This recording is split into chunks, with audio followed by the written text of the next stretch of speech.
and welcome, and thank you for being here. Quick to judge, this idea that we rush to judgment about so many things in our life, I think, is a way of deflecting things from us. It's a way of keeping anything from touching us. It's almost like we'll walk down the street and just push things away. Oh, that person's clearly doesn't know how to dress, or that person's from out of town. Or why doesn't that person clean up after their dog? Or sitting here just judging our world in a way that I feel like is a kind of a way of an emotional triangulation.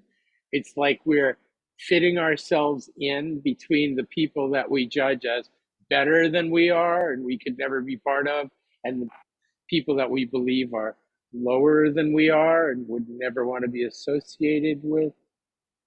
Naturally, I'm exaggerating a little bit. I'm not sure any of us really judge consciously to this extreme, but to some extent, in a way, we are always relating our experience in relationship to others.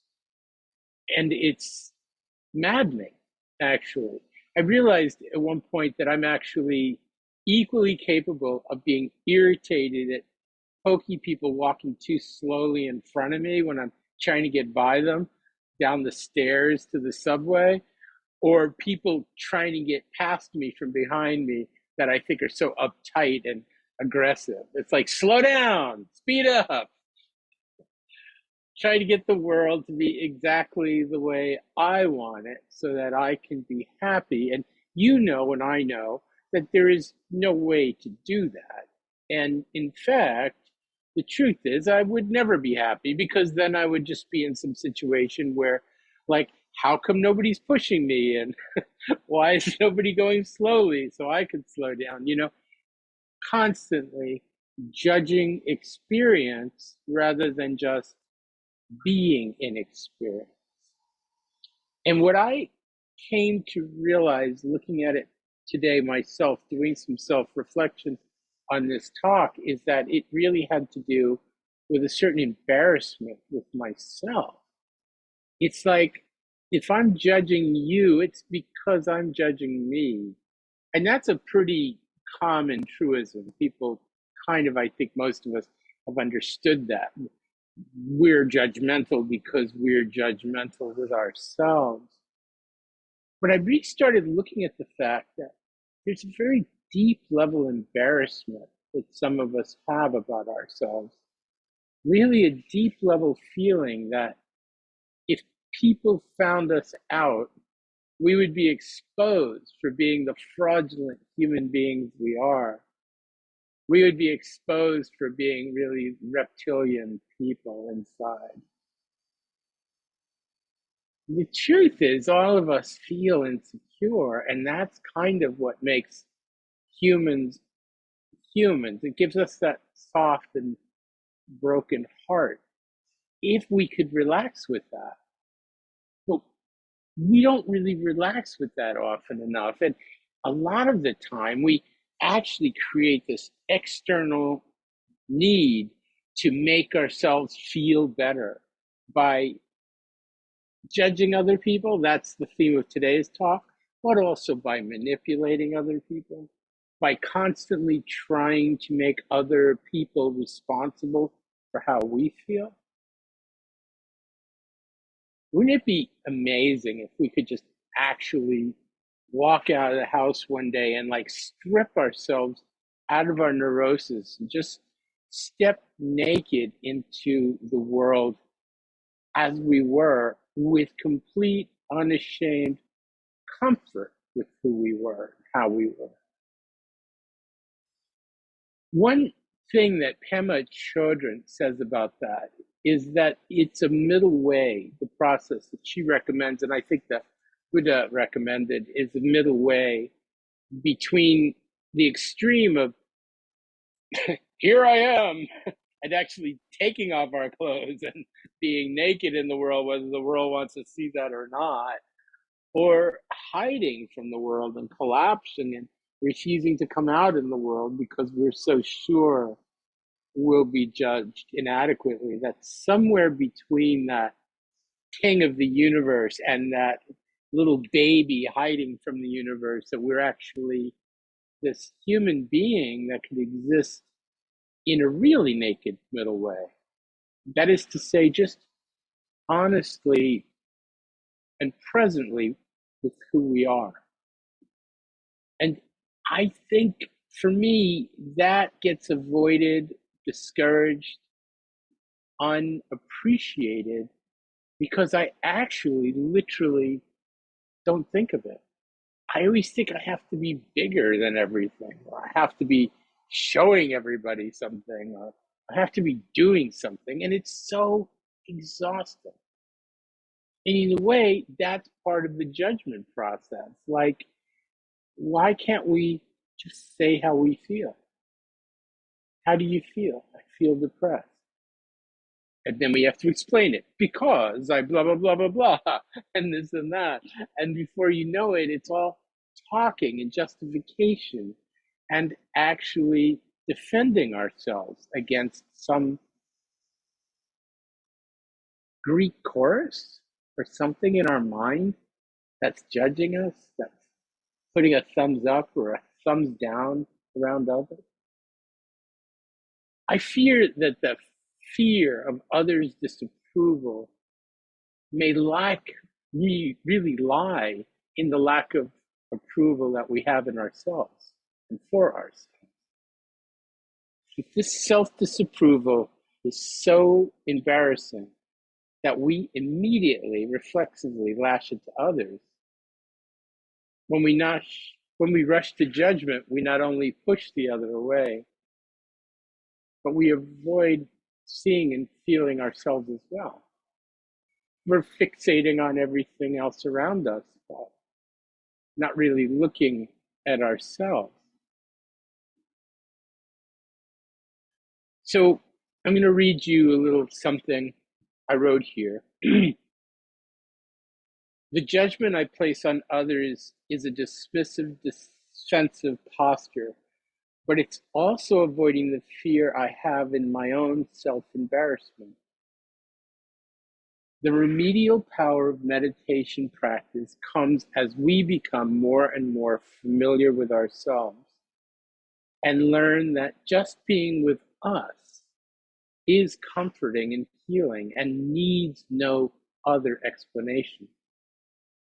This self-connection is sometimes referred to as the power of familiarity. We're becoming familiar with ourselves. And because of that, we start to really like ourselves. And that like will eventually, the teachings are accurate and seems like they're pretty predictably so. Eventually, that way of liking ourselves will develop into an unconditioned confidence that we at least sometimes feel. An unconditioned confidence is when we feel comfortable with ourselves without having to have any external props to prove that or justify it or bolster it, right? We don't need to be associated with certain people to elevate ourselves. We don't need to chastise ourselves because we are not on that level. We don't need to place ourselves in this materialistic position of success and failure. We can have the confidence to just let ourselves be as we are. Maybe we're low energy that day, and maybe we're high energy that day. Maybe we're happy that day, or maybe we're sad that day. But any way we feel is a real valid human experience. So I started realizing that when we rush to judgment, there is always a self-dismissive story that has nothing to do with the other person. And if you think about it, why give other people that kind of power over us? Why make other people better than we are? Why make us feel bad because we're not as good? Or have to make ourselves feel better because of other people that aren't as good?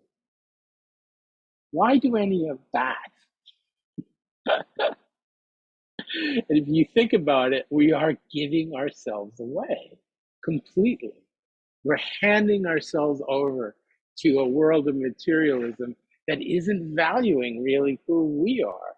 And we're never looking at who we are as a valuable thing. So I really started to try to train myself. It's a little bit like behavioral, cognitive behavioral therapy, CBT, not CBD, just to make a distinction there. But although one might help the other, I'm not sure. But to actually be able to stop when I find myself judging somebody, and just stop and go, "Yo, what's going on with me? Why am I feeling badly about me so that I'm mentally picking on someone else?" And I get those moments. I do. I get moments where I'm just hypercritical of everyone around me and snippy and snappy. And people that have known me for a while know that that's very much the case. And it's always because there's something I'm unhappy about. There's some way that I'm dissatisfied with myself. And usually I have found that I will blame others who are actually doing the very things that I wish I was doing. I will judge them, you know? I will look at actors or comedians who are successful and hate their work, just because I'm spiteful. And in my mind, I think I'm being critical. I think I'm being really intelligent. And I don't think anyone would fault me for, you know, feeling like I'm not a big fan of Adam Sandler's work, right? But I've actually met and worked with Adam Sandler, and I adore him. He's a sweetheart, and he was a very nice guy. This was before he was famous, but still, I mean, he may have changed drastically with his fame and fortune. He was fine. But why did I carry around in my head this resentment toward him, going, "Well, he wasn't that good. Look at it. That just proves the Hollywood machine, blah blah blah." Because somebody like that here, and look at me, who has real talent, locked in my own resentment, drinking myself into isolation, and keeping myself from actually really even trying in some way, selling my life short because I was so much smarter than everybody else, selling my life short because I was spiritually superior to other people. When the truth of the matter is, I never felt that. And really, honestly, it was all motivated by a sense of self embarrassment. I would think for me, self loathing is too heavy, and that's kind of a heavy way to put it, but I would say self embarrassment, feeling like definite sense that I wasn't really good enough and I didn't want other people to know. And I think some of that exists right now, right here, because it's like I don't want you guys to know how insecure I really am. And I don't want you to know how lack of a success I feel I am. By the same token, I do want people to know me for who I am. So, how can we let go of all these judgments and value judgments and ways of looking at ourselves? How can we just stop comparing ourselves to anything else and just let ourselves be? I mean, that's the question I have today, and that was maybe I hijacked a little bit of the story to make it about me, but it's probably good for me to do that occasionally too. So I'm not just being a teacher guy. But anyway, that's all I have. Thank you. Thank you so much for listening.